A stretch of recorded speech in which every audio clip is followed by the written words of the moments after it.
Aujourd'hui, nous sommes à Ziguinchor où la réception a démarré depuis quelques semaines maintenant.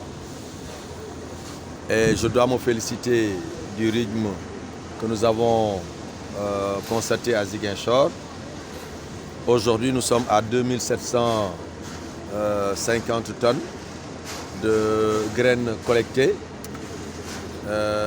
Nous avons près de 40 camions qui sont en attente au niveau de Ziguinchor. Et c'est la raison pour laquelle nous avons instruit nos équipes pour faire un deuxième quart et augmenter la cadence de réception des graines. Chaque jour, nous recevons 250 tonnes. Nous pensons pouvoir monter d'ici la semaine prochaine à 500 tonnes jour pour pouvoir atteindre le plus rapidement possible l'objectif assigné à l'usine de Ziguinchor. On n'a pas à s'inquiéter pour la Sonacos de Ziguinchor.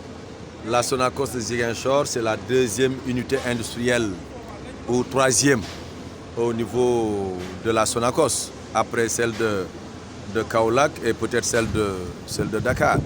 C'est une unité importante dans le dispositif de la Sonacos. On ne peut pas militer en sa défaveur. C'est la raison pour laquelle d'ailleurs,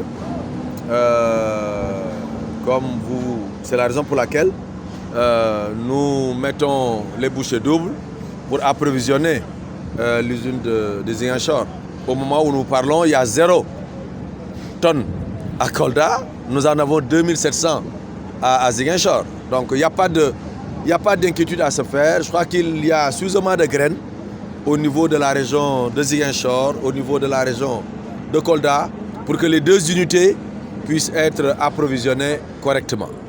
Mais il ne s'agira pas aussi de dire que Kolda n'a pas droit à une unité industrielle. Je crois que c'est une région qui produit de l'arachide,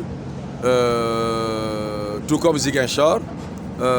Donc, travaillons à créer un équilibre entre les deux régions pour que chacune d'elles puisse tirer son épingle du jeu.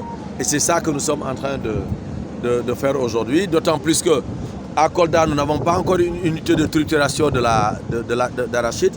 Nous n'avons pas encore installé des équipements d'exportation de l'huile brute. Je rappelle que nous exportons à partir du port de Ziguinchor.